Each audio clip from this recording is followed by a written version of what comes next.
Bonjour à toutes et à tous. Au nom de la présidente de la Cité de l'Architecture et du Patrimoine, Marie-Christine Labourdette, je souhaite vous accueillir en ces lieux que vous connaissez pour la plupart très bien, puisque ces journées sont destinées en priorité aux étudiants. Alors, quand je dis en priorité, ça n'exclut pas, bien entendu, tous les autres qui sont dans cette salle et que nous avons grand plaisir à accueillir aujourd'hui. Nous sommes réunis aujourd'hui pour parler du monument au paysage et de la place que prend ce monument en tant que signifiant dans le paysage. Et pour en parler, nous avons réuni un panel d'intervenants intéressants, je l'espère, et qui vont successivement aborder les différentes facettes de cette signification dans le paysage du monument et de la place qu'il a aujourd'hui. Pour tout vous dire, nous sommes partis du fait que l'incendie de Notre-Dame avait posé un problème de fond sur la signification de ce monument pour non seulement le paysage parisien, mais également dans le paysage immatériel, non seulement des Français, mais de l'ensemble de la communauté internationale, je dirais, et qui a une véritable interrogation sur que représente un monument de ce type dans le cœur et l'esprit des gens qui sont venus le voir à une occasion ou à une autre et qui ont été marqués par sa présence dans la cité et qui intuitivement, instinctivement se représentent à travers cet édifice. Alors je pense que nous aurons l'occasion d'en parler, mais vous voyez notre point de départ dans le cadre du cycle de conférences que nous avions proposé cette année, le cycle de conférences, dont vous le savez, qui s'articule autour de cours et de débats, selon la nouvelle formule que nous avons appelée les conférences de la cité, et qui nous ont permis justement de dresser un panorama. Et je remercie Alexandre qui avait accepté d'intervenir, qui a accepté d'intervenir dans ce cadre, puisque nous essayons de retracer non seulement l'histoire de Notre-Dame, mais les hésitations dans le parti de restauration, la façon dont on a opté pour telle ou telle option plutôt que telle autre, et de bien montrer le cheminement de la pensée à travers les siècles, toujours à travers ce que représente l'édifice pour la communauté, pour l'ensemble de la nation et au-delà pour tous ceux qui s'y intéressent. Alors, quand on aborde le problème de la signification de l'édifice dans le paysage, on aborde inévitablement celui du génie du lieu, celui de qu'est-ce qui traite de l'essence même qui fait la partie immatérielle et qui fait qu'on est attiré, on comprend qu'il se passe quelque chose à un endroit, qui a un point de référence pour l'ensemble de la collectivité, et c'est ça qui va nous occuper une partie de la matinée. On aura également à cœur d'aborder les aspects réglementaires, parce que je pense qu'on peut disserter philosophiquement sur ces aspects, mais si on n'a pas cette traduction réglementaire et la façon dont c'est exploité, je m'adresse là en particulier à nos élèves AUE, à nos stagiaires AUE, il faut bien voir que chacun des acteurs du monde de l'architecture et du patrimoine, du paysage également, interviennent dans ce cadre pour définir un cadre et dans lequel il faut travailler. Donc, quand on donne un avis pour un architecte des bâtiments de France sur, et là je me tourne vers Paul Trouillot qui est à mes côtés, qui a été architecte des bâtiments de France pendant plusieurs années, plusieurs dizaines d'années, c'est à chaque fois une façon dont on doit se positionner vis-à-vis de la société et donc dont on doit traduire les choses pour expliquer pourquoi on prend position de telle ou telle façon. Il n'y a pas d'ABF qui soit brut et qu'on ne comprenne pas, ça n'existe pas. Alors, peut-être sans attendre, je voudrais vous donner la parole à tous deux, Paul Trouillot et Alexandre Gadi, puisque vous avez accepté de commencer cette journée pour débattre dans un champ même qui peut s'ouvrir sur la salle, je pense. Hein. Le but, c'est que vous puissiez également intervenir. Nous ne sommes pas à un nombre tel, on n'est pas au Palais des Congrès, donc on n'est pas 10 000. Et on peut, il y a moins de 5 000. J'ai remarqué d'ailleurs que les élèves s'étaient réfugiés à la tribune, ce qui n'est pas très bon signe. On va être obligé de les interroger. On n'est pas encore contagieux, oui, comme dit Alexandre. Donc, si vous permettez, je voudrais qu'on essaye de travailler sur cette première partie qui s'intitule Monument, paysage, mémoire, unicité, multiplicité. Et selon un propos assez libre, est-ce que vous pouvez nous donner un peu votre point de vue personnel à tous les deux sur cette question ? Merci beaucoup Benoît. Alors nous sommes dans une idée de liberté aujourd'hui. C'est un peu révolutionnaire, hein. Mais l'idée c'est que on va pas faire des choses formelles, très articulées, très ex cathedra. On est dans une formation au contraire plus ouverte. Et je dois dire que grâce à l'amitié et à l'amitié insistante de Béatrice, je suis assis là, mais je ne sais pas si c'est tout à fait cohérent. En tout cas, ce qui est sûr, c'est que plutôt qu'une introduction comme ça, on pourrait faire des choses passionnantes, mais je pense que ce serait mieux de rester dans une forme effectivement de questionnement, d'interaction. Et moi, j'interviens ici en fait à plusieurs titres, comme citoyen évidemment, comme enseignant à Chaillot et à la Sorbonne, et comme ancien président d'une association nationale qui s'appelle Sites et Monuments, et dont le titre résume de manière un peu brutale, au fond, le vôtre, du monument au paysage, c'est-à-dire une association qui défend les deux aspects de cette culture de notre héritage. C'est peut-être aussi à ce titre-là, d'ailleurs, en partie, que je pourrais évoquer un certain nombre de choses. Il y a une partie historique cet après-midi que David Cousin, le président de l'association des inspecteurs des sites, présentera justement, et tu le disais, Benoît, sur la question réglementaire, qui est, à mon avis, assez centrale, évidemment, dans ces murs, mais aussi peut-être plus largement pour réfléchir. Et donc voilà, je voudrais donner peut-être quelques éléments, quelques linéaments, et puis qu'on puisse, comme ça, se lancer dans une conversation qui j'espère ne sera pas ennuyante pour vous. Je voudrais peut-être d'abord rendre hommage à Elisabeth Borne. C'est pas la personne que j'avais pensé citer tout de suite en arrivant à la Cité de l'Architecture. Elisabeth Borne est ministre de l'écologie et à l'occasion d'un déplacement en province, elle a dit « c'est quand même incroyable, il y a des éoliennes dans l'axe des châteaux ». Alors, c'est une phrase intéressante parce que, bon, ça fait 20 ans qu'on le disait. Bon, quelquefois, l'information n'arrive pas jusqu'au sommet de l'État, hein, quand on est des citoyens.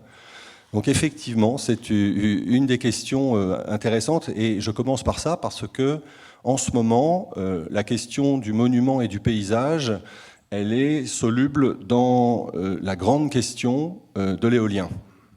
Vous avez vu encore tout récemment plusieurs de vos journaux déployer des couvertures fracassantes sur l'éolienne qui massacre les paysages, qui défigure les paysages. On retrouve des formules qu'on connaît bien, la France défigurée, France ta beauté fout le camp, ça nous ramène dans les années 60, 70 du XXe siècle. Et donc cette affaire de l'éolienne, c'est une chose qui a réinterrogé complètement tout le système du paysage, et ça a fait résonner un certain nombre de points historiques. Alors, je voudrais parler de cette histoire à travers justement l'association que j'évoquais à l'instant. Cette association nationale, c'est la plus ancienne, elle a été créée en 1901, au lendemain du vote de la loi sur les associations, qui est une grande loi démocratique avec une petite ambiguïté, puisque vous le savez, en France, les associations sont à but non lucratif et que la structure même de cette loi fait qu'elles peuvent à la fois se développer et pas tout à fait comme à l'anglo-saxonne, et en général, on est dans des formes très difficiles d'accroche démocratique. Bon, ça, c'est un problème qui nous dépasse tous ici, hein. Et donc, cette association, elle s'appelait à l'origine la Société pour la protection des paysages de France. C'est son nom.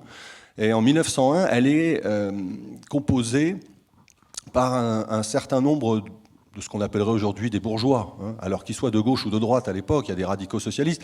Mais l'idée, c'est que ils partagent tous une vision qui est celle que la géographie marxiste a un peu évacuée dans la deuxième moitié du XXe siècle, c'est-à-dire le paysage, c'est un héritage, c'est une esthétique, c'est une vue, comme disait Brunet, une vue, et cette vue, elle est ancrée dans l'apparition du mot paysage dans la langue européenne, hein, qui est un mot, vous savez, qui n'existe pas aussi clairement dans l'Antiquité, et qui est en fait un mot apparu au XVe siècle, avec l'idée italienne du paysage dans son cadre, avec la perspective, quelque chose donc de très esthétique, hein. Et d'ailleurs, cette association fusionnera après-guerre avec une association qui s'appelait l'Association pour la défense de l'esthétique de la France, d'où le nom à rallonge, Société pour la protection des paysages et de l'esthétique. Mais je crois que c'est intéressant de se souvenir que le paysage, c'est d'abord l'esthétique, qui vient de l'histoire de la peinture, hein, pittoresque, peindre un paysage dans lequel on se meut, et à chaque fois des vues différentes. Et cette histoire occidentale, elle a abouti donc à ces bourgeois de la fin 19e qui se disent, au fond, ce paysage, il est à la fois une vue, et c'est une chose qu'on ne voit pas, puisqu'on évolue en permanence dedans, il est invisible, parce qu'on n'y prête pas attention. On n'y prête pas attention jusqu'au moment où il est dérangé.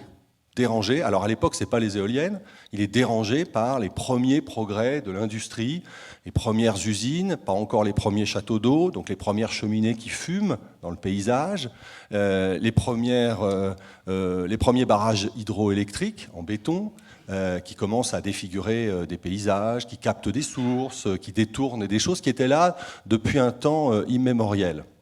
Dans les souvenirs de Václav Havel, il raconte une chose assez belle. Il dit qu'enfant, il était traumatisé parce qu'en allant à l'école à pied avec son petit cartable sur le dos, il passait à côté d'une usine avec une très grande cheminée et que la fumée de cette cheminée le dérangeait parce qu'elle venait perturber le paysage.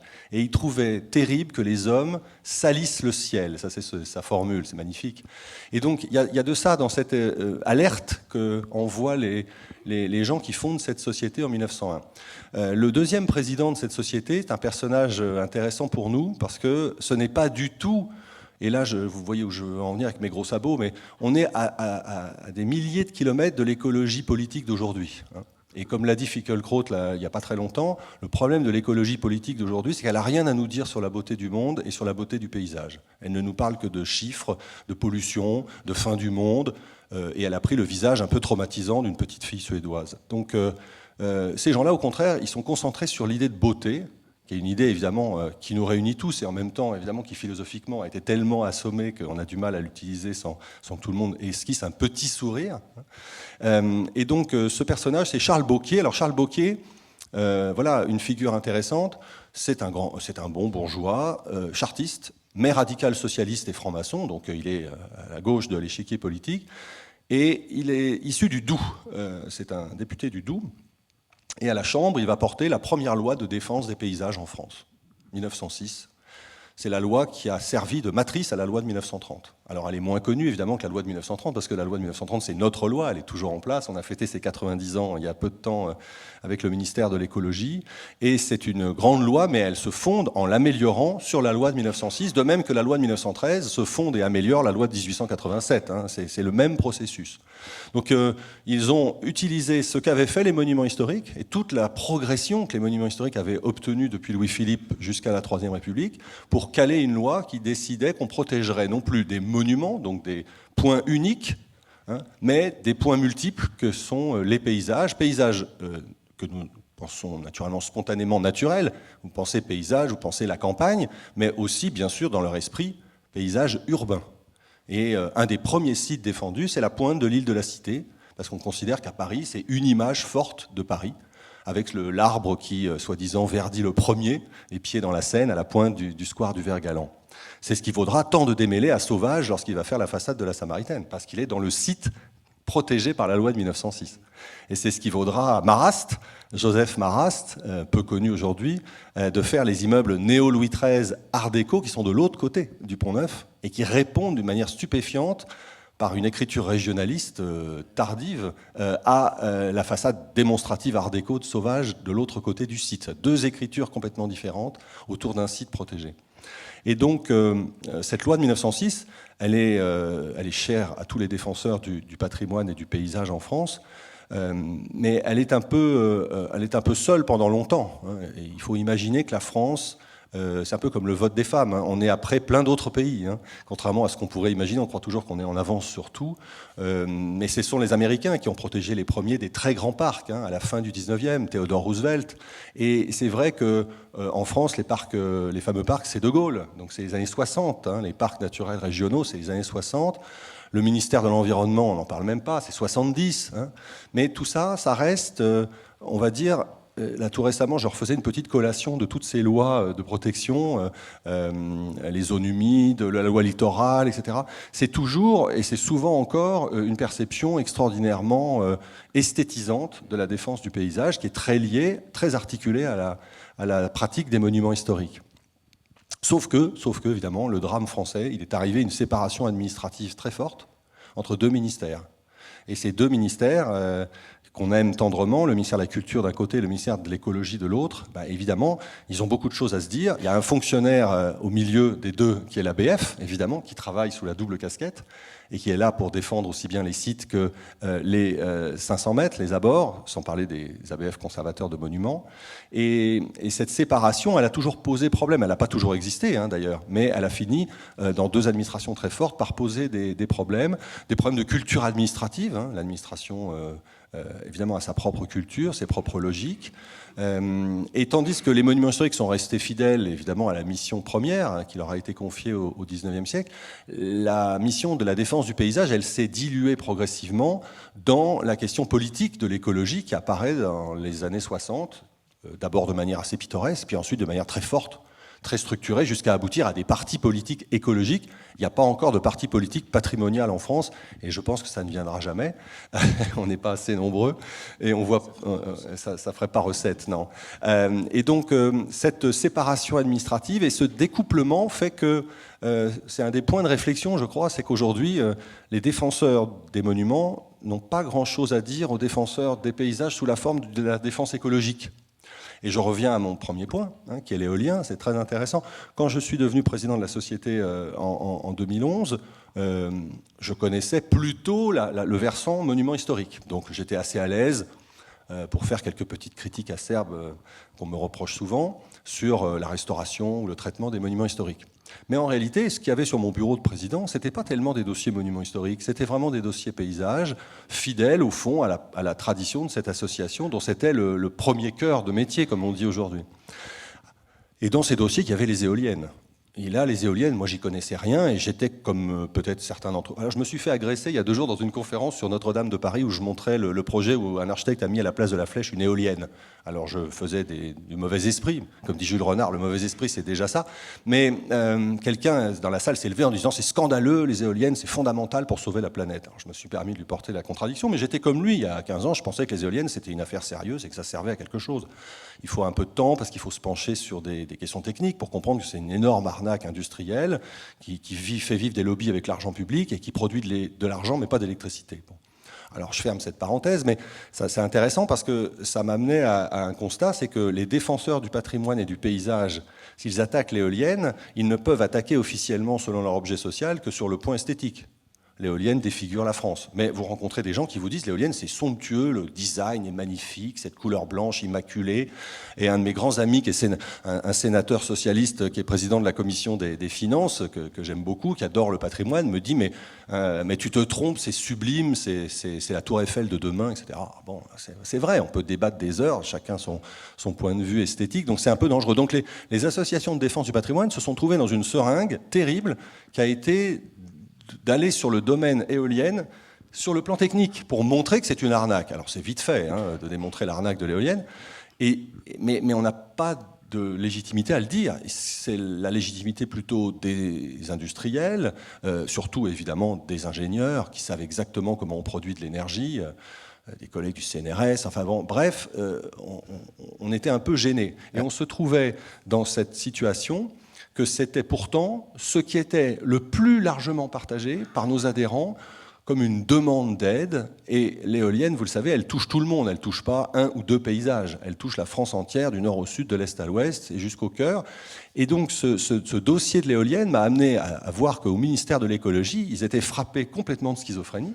Parce que vous avez un bureau des sites qui est chargé de protéger les sites, classés, inscrits.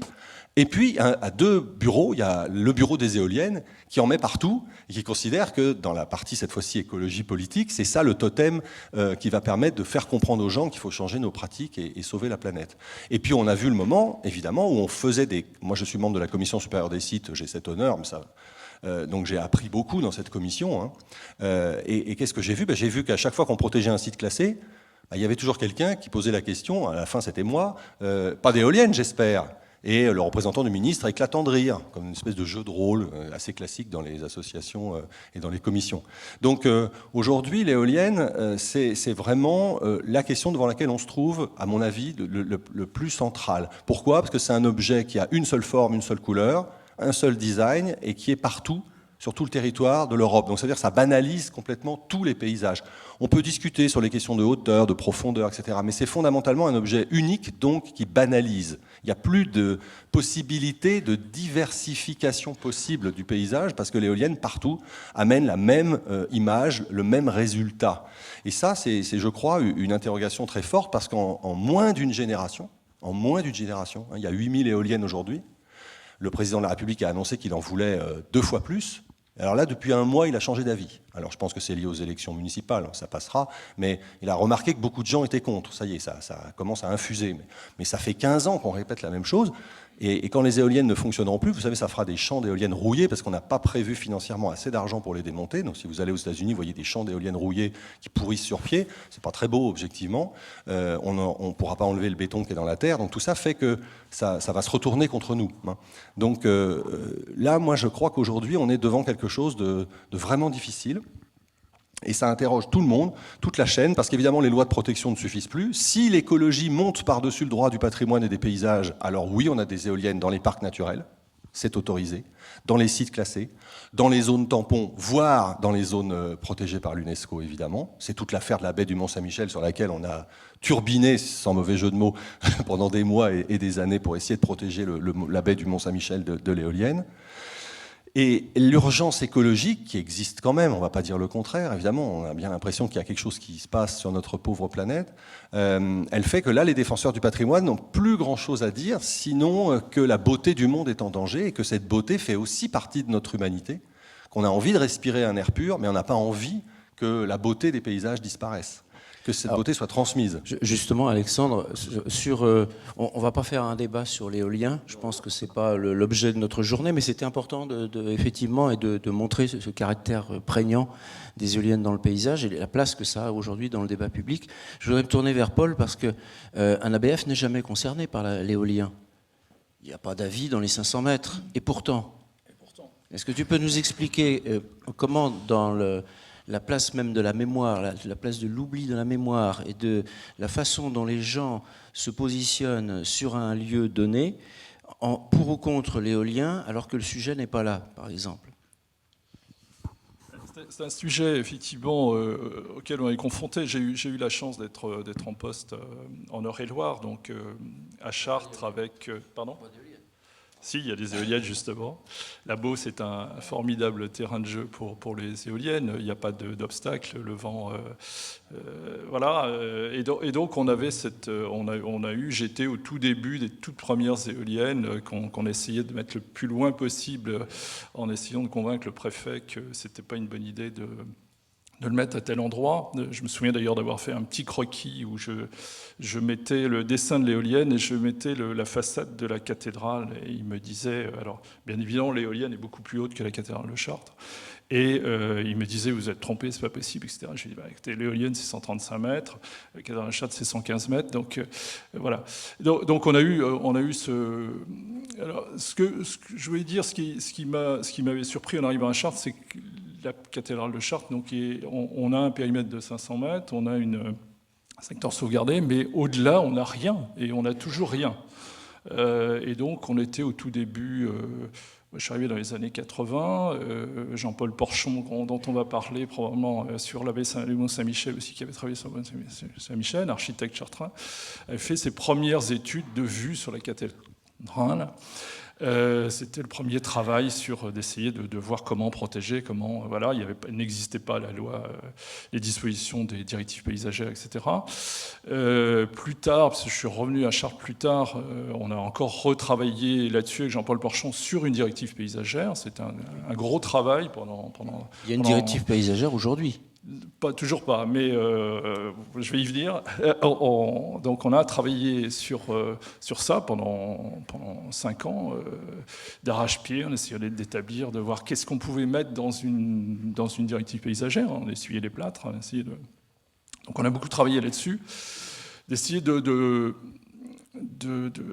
comment dire, de traduire, on va en parler, je pense, toute la journée, c'est-à-dire ce paysage, qu'est-ce que ça veut dire ce paysage, qu'est-ce que c'est au-delà de simplement des vues, parce que bon, c'est bien les vues, mais il y a tout le reste, et tout le reste fonctionne ensemble, et tout, voilà, il y a ce lien indéfectible entre ce paysage et la cathédrale, je dirais la cathédrale existe parce qu'il y avait ce paysage, parce qu'il y avait ce promontoire, parce que voilà, la topographie était faite comme ça. Et je dirais le paysage ne serait pas tout à fait le même s'il n'y avait pas la cathédrale. C'est ce lien toujours, je pense que ça va être un des sujets de la journée, du lien. La ville de Chartres n'existerait pas s'il n'y avait pas la cathédrale n'existerait pas s'il n'y avait pas la ville de Chartres. Voilà. Donc c'est un des sujets de fond qui personnellement me passionne, d'essayer de voir. Donc on a essayé de faire plus que les vues. On s'est heurté, bien évidemment, très rapidement aux politiques, qui nous a dit mêlez-vous des vues et pas d'autre chose. J'ai des terrains que je veux urbaniser. Vos vues, c'est très bien. S'il y a une vue qui fait 10 mètres de large, vous gardez 10 mètres de large, mais après, moi, je m'occupe du reste de part et d'autre, ce qui, effectivement, n'a pas beaucoup de sens, puisque si on met une horreur d'un côté et de l'autre de la vue, bien évidemment, la vue est polluée par ce qui se passe à droite et à gauche. Donc, il y a eu tout ce travail. Ça s'est effectivement fracassé à quelques impératifs politiques, notamment à Chartres, sur l'ancienne base aérienne, qui est un espace formidable en surplomb sur la cathédrale et qui aurait mérité, enfin, c'est toujours pas, je dirais, occupé, mais bon, voilà, enfin, je ne vais pas rentrer dans ce détail-là. En tout cas, on y revient, et là, curieusement, ou logiquement, par l'UNESCO, qui demande donc un plan de gestion. Et donc ce levier permet de remettre sur le métier, effectivement, le sujet des vues, qui, alors ce sera déjà un progrès, sera probablement, effectivement, le seul sujet, la vue, on va protéger. Bon. Mais quid du reste, qui me semble essentiel, l'esprit du lieu, effectivement, n'est toujours pas abordé. Alors justement, moi ça m'interpelle un petit peu, et je m'adresse aussi à Alexandre, c'est que au-delà de l'aspect protection, défense des uns contre les autres, etc., est-ce qu'on peut construire une vision collective sur le paysage et sur la protection de ces ensembles, la protection et la mise en valeur, puisqu'il ne s'agit pas de mettre sous couvercle, bien entendu, on en est tous convaincus, mais de travailler avec et d'identifier ce qui est essentiel, de façon à ce qu'on sache le conserver avec sa signification, et en même temps agir avec ce qu'il faut pour aujourd'hui. Je ne parle pas d'éolien, parce que là on est dans une autre dimension et on est en rivalité, comme tu le disais, avec la cathédrale, et là ça pose d'autres sujets. Mais est-ce qu'on est capable aujourd'hui, dans la société actuelle, de construire une vision collective sur un sujet comme le paysage ? Ça, je crois que c'est la question fondamentale, c'est une question nucléaire là, que tu poses, parce que ça nous amène vraiment au cœur du sujet. Je crois que la cathédrale de Chartres, c'est un exemple magnifique, parce que ça revient, je parlais tout à l'heure de ces bourgeois de la fin du 19e, il faut relire les pages sublimes de Péguy sur le poème à Notre-Dame de Chartres, voici la lourde nappe, etc. C'est tellement beau, et ça nous paraît complètement décalé, parce qu'on se dit, mais de quoi parle-t-il ? Il parle d'un ciel habité, de pèlerins, de pierres, d'un mouvement, et cette très très grande échelle du paysage spirituel, là, elle est sortie complètement de notre perception. Donc, si on enlève cette dimension spirituelle telle que Péguy l'a chantée pour le paysage de Chartres, qu'est-ce qui reste ? La sensibilité d'un certain nombre d'acteurs, plutôt, on va dire, minoritaires. Il y a ceux qui ne voient rien du tout. Bon, ben ça, malheureusement, on peut pas. Voilà, on travaille à l'école et à l'université pour leur ouvrir les yeux, mais il y a des gens qui ne voient rien. Et puis, il y a la somme des intérêts particuliers dont Paul vient de parler, couvert en partie par le politique quand il n'est pas très éclairé. Il y a des politiques très éclairés, heureusement. Il y en a d'autres qui le sont un peu moins, qui sont trop proches des intérêts privés qu'ils ont à gérer.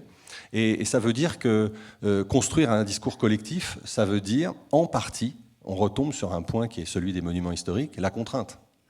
La contrainte, dans une société qui déteste la contrainte, ça c'est vraiment notre enjeu. En même temps, à Notre-Dame de Paris, il y a un engouement, et les défenseurs de la silhouette que l'on doit retrouver s'appuient là-dessus pour montrer qu'il y a un intérêt collectif et une vision collective qui est partagée. Oui, alors qu'ils pensent partager. Oui, c'est pour ça que c'est aussi difficile ta question, parce que c'est un problème démocratique.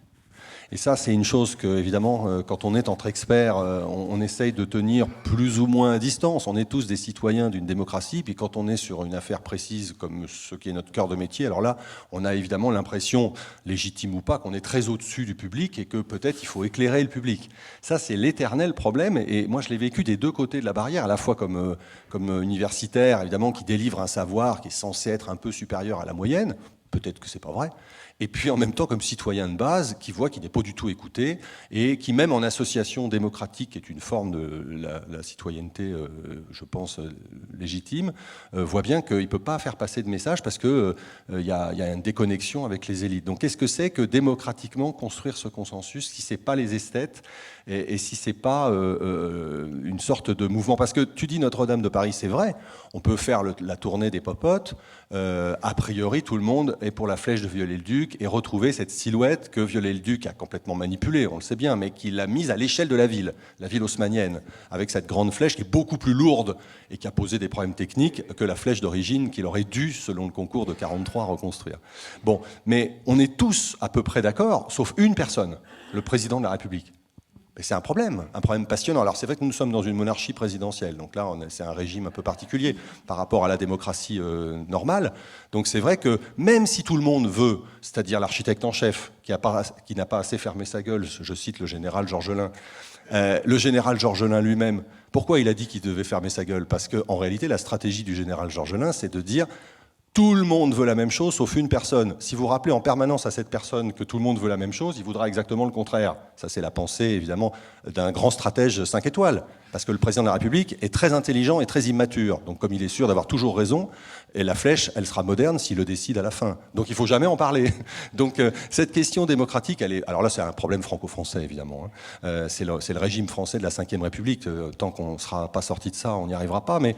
Donc, la liberté de parole d'Alexandre. Et c'est comme fonctionnaire universitaire, oui, c'est vrai, tu as raison. Mais ça, c'est protégé par la Constitution. Mais non, je reviens à ta question.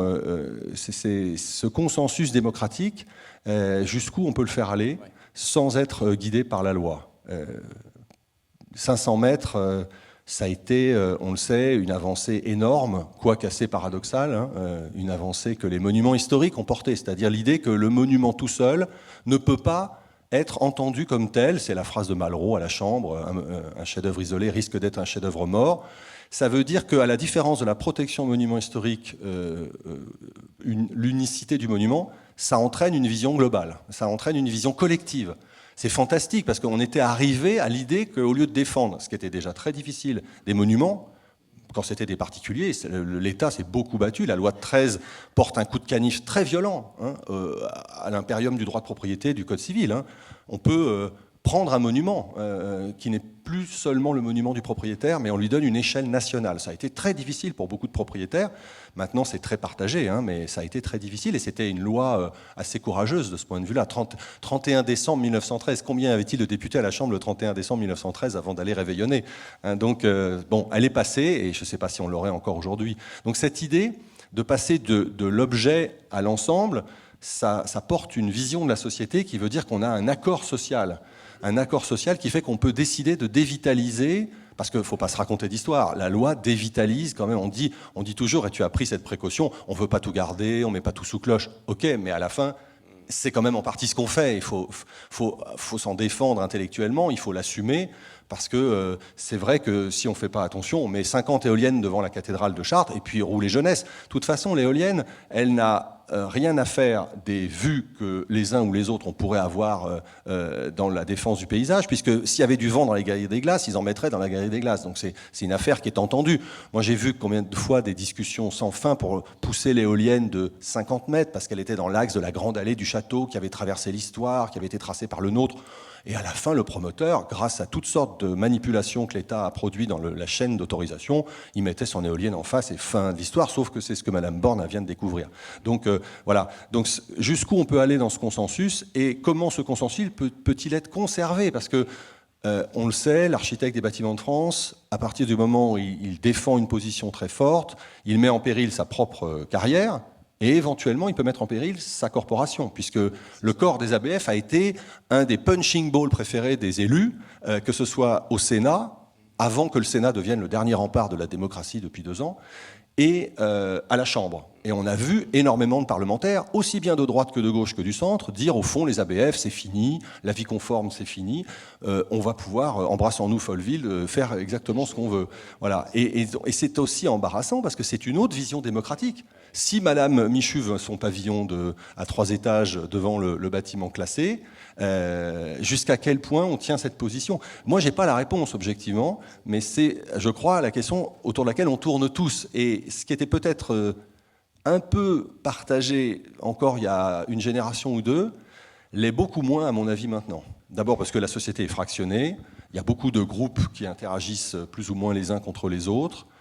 L'effondrement de moins franches. Les positions peuvent être éventuellement moins franches. Il y a l'effondrement de la culture générale partagée. Cette très belle image là, ça nous touche. Enfin, j'imagine qu'on est tous touchés par ça. C'est peut-être moins sûr que le pourcentage de gens qui sont touchés par cette image n'a pas baissé par rapport à ce qui pouvait être il y a 50 ans ou 100 ans, l'évidence de Fontevraud dans son paysage. Ça, c'est des questions, à mon avis, compliquées. Dans le succès des émissions de Stéphane Bern et les Racines des ailes, enfin bon, espérons que, effectivement...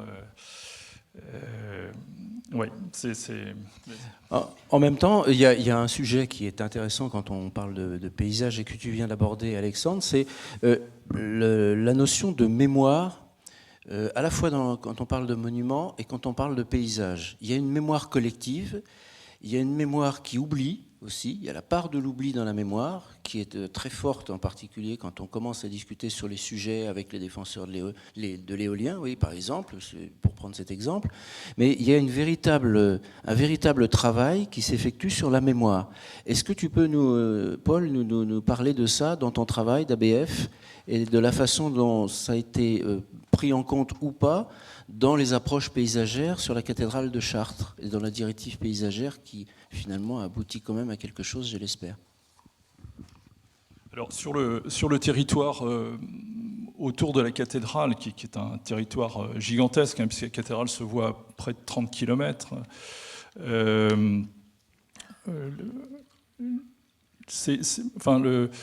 je crois qu'à Chartres, on s'est surtout focalisé sur l'approche, en fait, hein, sur cette vision du paysage vers le monument, cette progression, pèlerinage, apport chemin des Carriers, apport des pierres jusqu'à la cathédrale. Mais qui puise ses racines quand même sur une mémoire. Pèlerinage, il y a une mémoire du pèlerinage qui s'établit et qui fait qu'on ne peut pas toucher à certaines choses parce qu'il y a cette mémoire. C'est pas si évident. Oui, c'est pas si évident. C'est pas si évident. Je pense que le pèlerinage de la Pentecôte est quelque chose de très fort localement, mais pour les restes, pour les 364 autres jours, je pense qu'elle disparaît. Donc c'est quelque chose qui s'inscrit dans une tradition locale, mais pas forcément dans une quotidienneté. Il n'y a pas de traces, il n'y a pas de... certes, dans le chemin des Carriers, on a des sortes de reposoirs qui ponctuent un peu le paysage, mais c'est extrêmement ténu. Je pense que la présence de la mémoire est plus... alors je prendrai une autre échelle, parce que je pense que l'échelle du paysage, Chartres est tellement particulier avec ce caractère radiocentrique et cet effet centripète, en fait, de focalisation sur le monument, et qui est très peu dans l'autre sens d'ailleurs. Hein. Cathédrale, depuis la cathédrale, et ça a été les arguments d'ailleurs pour les éoliennes, disant regardez, vous mettez à la cathédrale, vous voyez rien. Alors on a beau dire si on monte sur les tours, on commence à voir, et puis au loin, on va les voir. Il y a l'effet un peu, ce que j'appelle l'effet un peu magicien, c'est-à-dire dès que ça bouge, on regarde ce qui bouge, hein, et on ne regarde pas le magicien qui sort de sa poche la carte, etc. Donc quelque chose qui bouge dans le paysage, effectivement, est très, très présent.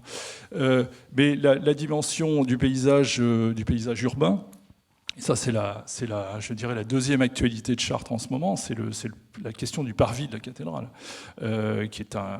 Et là, je reviens à ta question sur la mémoire. La connaissance des lieux est complètement évacuée. Les projets qui sont proposés ne font l'impasse complètement de cette histoire, de cette démolition, parce que Chartres, c'est un massacre des abords à partir de 1865, je crois, jusqu'en 1910. On démolit pour dégager.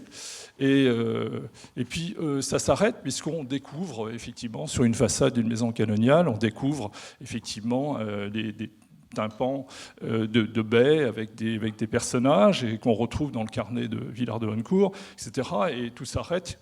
Et on classe 2 maisons, effectivement, juste devant la cathédrale. Et du coup, tout le projet, finalement, tout le projet capote. Et donc, pour rejoindre ta question, effectivement, cette histoire du lieu qu'on appréhende, il y a un très beau document à Chartres qui se constitue, un puzzle qui se fait, qui, dans d'autres villes, c'est les cartes archéologiques. C'est-à-dire, de petit à petit, à chaque fois qu'on fait une fouille, on trouve un mur, on dessine le mur sur la carte, etc. Et petit à petit, ce puzzle se constitue. Ce que je veux dire, c'est cette histoire locale, effectivement, il faut à chaque fois partir de là et à chaque fois essayer en tout cas dans le travail que j'ai pu faire à Chartres, c'est vrai que toujours de se poser la question de savoir ce qui est sous-jacent, ce qui n'est pas forcément visible et ce qui va être un guide, qui transpire toujours, hein, effectivement, dans la perception du lieu, cet aspect historique, culturel. Et c'est ce qui est le plus difficile à saisir, finalement. Hein. On parle... je pense que quand on parle toute cette couche, on parle du patrimoine immatériel, bien évidemment, ça nous ramène à ça. Et tout ça, on a du mal à le saisir. Ça va être aussi le sujet de la journée, j'imagine. C'est-à-dire comment on inscrit ça, comment on fait consensus là-dessus, comment on décide finalement que cet aspect-là, cette couche-là ou cette sédimentation-là, elle fait sens aujourd'hui encore. Et on a besoin de trouver des moyens. Alors comment de le protéger, de le mettre en valeur, ou au contraire, peut-être ce droit à l'oubli, de dire ça, effectivement, aujourd'hui, ça ne fait plus sens, etc. Finalement, on revient toujours à cette question-là, au bout du bout du bout. Oui, et pour l'historien d'art que tu es, Alexandre, la place de l'héritage dans l'étude du paysage est particulièrement importante. Parce que, certes, le paysage, c'est quelque chose qui est en éternel renouvellement. L'agriculture s'adapte, les champs sont de plus en plus grands, etc. Et pourtant, dans nos paysages, et dans nos paysages urbains, la trace de l'héritage est forte. Oui, c'est même la définition du paysage du Conseil de l'Europe. Hein. C'est un territoire sur lequel il y a l'interaction entre l'action humaine et la nature et le milieu. Je voudrais juste revenir sur un point qu'a soulevé Paul Trouillot, qui est le succès des émissions patrimoniales, pour cette question démocratique, parce que c'est passionnant. On a tous regardé ces émissions qui sont pleines de très belles images. Hein. Alors des images par drone, des images et un commentaire en général plus ou moins intéressant. Moi, ce qui m'a frappé, parce que j'ai beaucoup sévi il y a quelques années dans ces émissions, parce qu'ils cherchent toujours des experts. On vous fait déranger une journée entière, puis à la fin, vous dites 2 phrases. Bonjour, regardez la façade. Voilà. C'est un peu gênant, mais enfin, bon, c'est comme ça. Mais enfin, bon, on a tous fait cet exercice. On a tous connu ça. Oui. Dans une émission, je me souviens, au Conseil d'État, à la fin, je n'ouvrais que les portes. J'étais devenu portier du Conseil d'État. On voyait ma main. Bon, c'était pas très intéressant. Mais ce qui est intéressant, plutôt, c'est ce succès et la manière dont ces émissions parlent du patrimoine. Moi, ça m'a toujours frappé parce que, naturellement, avec ma casquette de défenseur, je leur disais toujours à la fin, on faisait un petit pot à la fin de l'émission, et je leur disais, mais pourquoi vous faites que des émissions où tout est bien ? Vous pourriez peut-être de temps à autre dire, là, il y a une menace, là, ça, c'est pas tout à fait bien fini. Et il y avait ce côté, Madame la Duchesse nous reçoit au château et on prend un thé. Alors évidemment, là, dans ce cas-là, les 500 mètres, les ABF, les éoliennes, tout avait disparu. Alors, ce qui est très intéressant, c'est que Stéphane Bern, qui donnait beaucoup dans ce côté « tout va très bien, Madame la Marquise », il a complètement changé.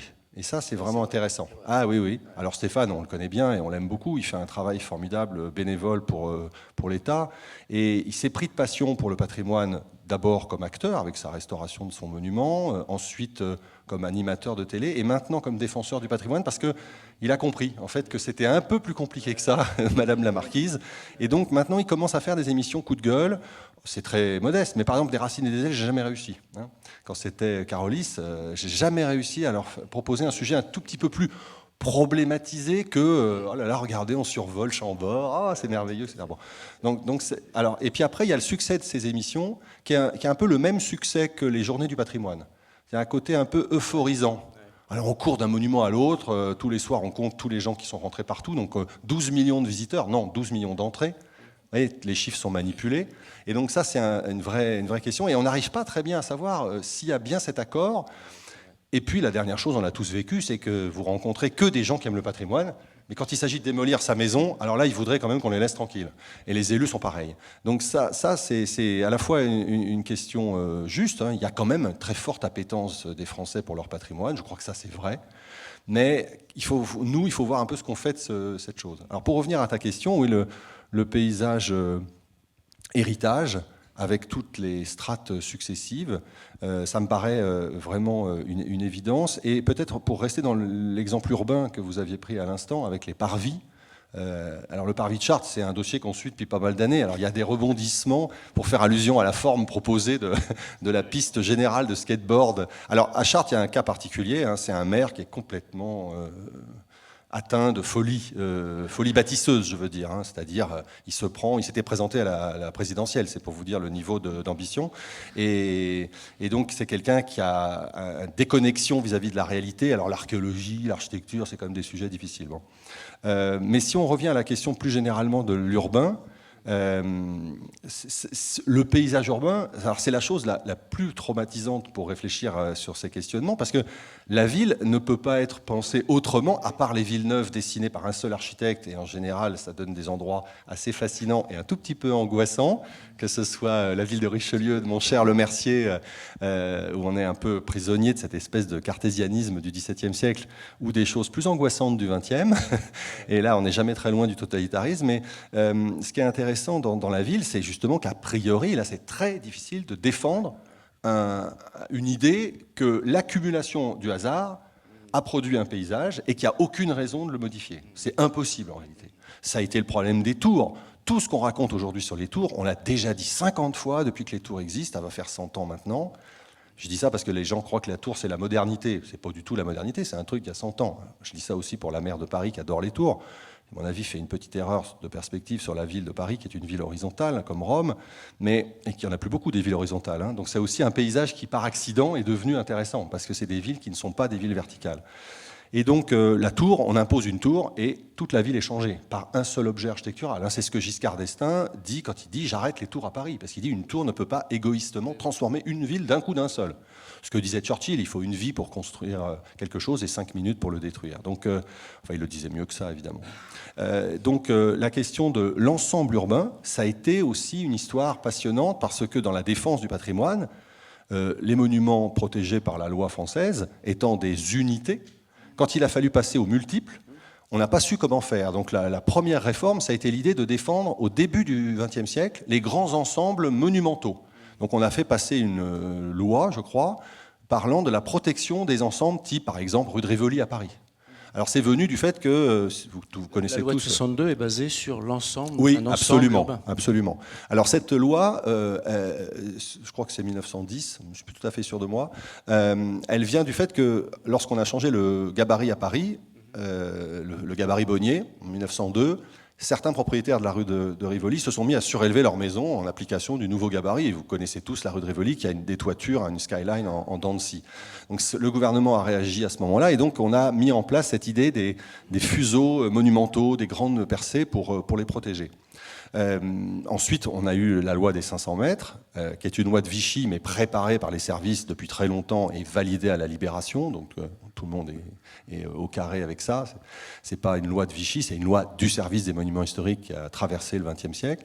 Et puis il y a la loi de 62 qui là définitivement malgré tout ce qu'on en a dit, mais quand même, non pas totalement sous cloche, mais décide que là, une fois de plus, la main invisible doit recevoir une petite tape et s'organiser un peu mieux. Donc, c'est ça, fondamentalement. Alors, cette question des ensembles... Et là, on a une nouvelle approche de ce qu'on appelait tout à l'heure le pittoresque. C'est-à-dire, dans l'ensemble urbain, il y a une dominante qui doit transparaître et qui fait que l'ABF peut émettre un avis par rapport à cette dominante. Sinon, on ne sait pas trop de quoi on parle. Absolument. Et on a eu, nous, association de défense, je reprends un exemple très concret parce que c'est resté un peu une blessure terrible, on a eu ce débat et qui montait jusqu'au Conseil d'État. Donc c'est intéressant parce qu'on oublie aussi trop souvent que nos débats d'experts, nos débats d'amoureux de l'architecture, d'archéologues, quelquefois ils sont tranchés par le juge administratif, quelquefois ils sont tranchés très haut dans l'appareil de l'État. C'est l'affaire de la Samaritaine sur la rue de Rivoli. C'était très intéressant parce que donc le projet de Bernard Arnault était, quand il a racheté la Samaritaine à travers tout un système, je n'ai pas à décrire ici, c'était de transformer le grand magasin qui vient d'être restauré et qui est un bâtiment protégé au titre des monuments historiques, et de détruire tout l'alignement en crevant l'alignement de la rue de Rivoli sur 100 mètres à l'arrière pour faire un immeuble de bureaux blancs dont on nous avait annoncé un immense chef-d'œuvre. C'est simplement une façade de verre de plus, sans aucun intérêt, sinon que le verre fait un mouvement ondulatoire au lieu d'être un mouvement droit. Je ne suis pas sûr qu'on a totalement une révolution de l'intelligence architecturale française ou humaine. Enfin bon, c'est comme ça.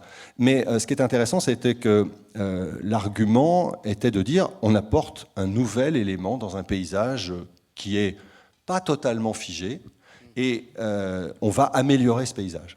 Et donc la réponse des défenseurs, c'était de dire ben non, c'est un paysage constitué par le percement pré-haussmannien en réalité. C'est la liaison entre la rue de Rivoli de Napoléon et la rue du faubourg Saint-Antoine, ça se passe avant Haussmann.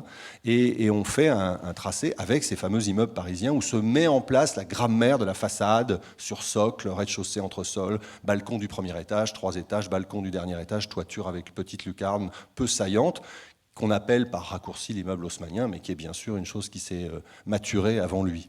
Et donc, cette homogénéité des façades, même si elles avaient été vidées par l'intérieur, puisque c'était devenu des magasins sur magasins sur magasins, donc il restait la peau de ces façades, en pierre, sculptées, tout à fait traditionnelles, nous paraissait constituer vraiment, avec la rue de Rivoli, un ensemble.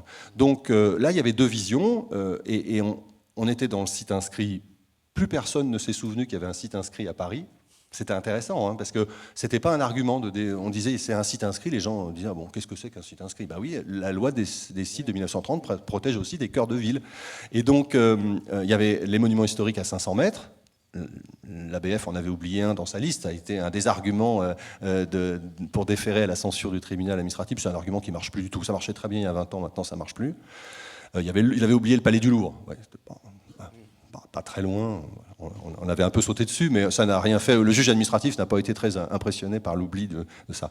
On n'a jamais su, d'ailleurs, c'est très intéressant, on n'a pas à peine le droit d'en parler, si l'ABF n'avait pas fait exprès en espérant que, parce que l'ABF, il avait reçu l'ordre de signer le permis, parce que vous imaginez bien qu'un permis Bernard Arnault, ville de Paris, il n'y a pas beaucoup de possibilités de se défendre. Et je charge personne, là, parce que c'est le système dans lequel on vit, il ne faut pas non plus être complètement naïf. Et donc c'est monté au juge administratif. Naturellement, nous avons fait annuler le permis de construire sans difficulté parce que, moins d'ailleurs sur les bases de ce que je viens de dire, que sur les bases du PLU que la ville de Paris elle-même avait fabriqué et qui n'était plus du tout sur les ensembles, mais sur l'idée quand même d'un paysage commun. Et on reconnaissait là la rédaction de l'article du PLU par les Verts, qui était de dire pas de pastiche dans Paris, ça c'est la vieille position qu'avait prise Jacques Chirac quand il devient maire de Paris, donc guerre contre le pastiche, mais à la différence de ce qui s'était pratiqué, l'article du PLU indiquait, en 2005, pas de provocation non plus, donc une espèce d'équilibre qui était alors on voyait que l'article avait demandé sans doute beaucoup d'heures de négociation et d'énervement, mais l'idée c'était que il n'y avait pas Rem Koolhaas et il n'y avait pas Christian Langlois, si je peux citer un nom qui a peut-être un peu disparu des mémoires. Bon. On vient de ravaler son immeuble de la rue de Vaugirard. Ça atteint maintenant, on regarde ça avec des yeux peut-être plus de chimène qu'avant. En tout cas, ce qui est sûr, c'est que c'était un article d'équilibre qui satisfaisait en réalité pas grand monde.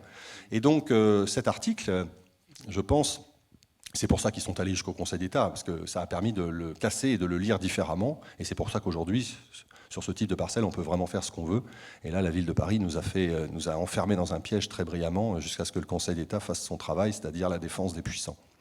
Et ce qui s'est passé, donc, c'est qu'on a crevé la rue de Rivoli et on a construit donc cette nouvelle façade en considérant qu'elle venait enrichir le paysage. Et ce qui est très intéressant, c'est que j'étais à l'audience, évidemment, le cœur battant dans ces grands salons feutrés du Palais Royal, avec la presse qui se régalait de l'échec des associations de défense du patrimoine. Là, c'est la seule fois de ma carrière où la totalité de la presse, y compris le Canard enchaîné, nous a vraiment assommés. Et le rapporteur a passé une demi-heure à démolir le principe même de l'existence d'un site et d'un paysage urbain rue de Rivoli. Et pour ce faire, il a pris chaque exemple d'immeubles qui avaient été, à un moment X de l'histoire, surélevés, mal ravalés, avec une boutique dont le coffrage était très vulgaire, etc. Il a additionné les photographies et il a dit « la rue de Rivoli n'existe pas, c'est rien, donc une façade moderne va changer positivement l'histoire du site et du paysage de Paris ». Ça, je dois dire que ça a été une leçon assez douloureuse. Mais je vous la livre parce que c'est... Attention, danger. Attention, danger. Oui, oui, oui. Et alors le rapporteur était, on est toujours trahi par les siens, un jeune normalien historien de l'art. Je propose de passer la parole à Béatrice qui va vous présenter l'intervention suivante, puisque je pense que maintenant il faudrait qu'on rentre un peu plus dans le sujet et peut-être que nous cédions la parole à Rodolphe Péchard, de façon à ce qu'il puisse nous présenter sa vision à partir de... nous parler du paysage remarquable et comment celui-ci a la liberté de concevoir des transformations. On est en plein dans le sujet.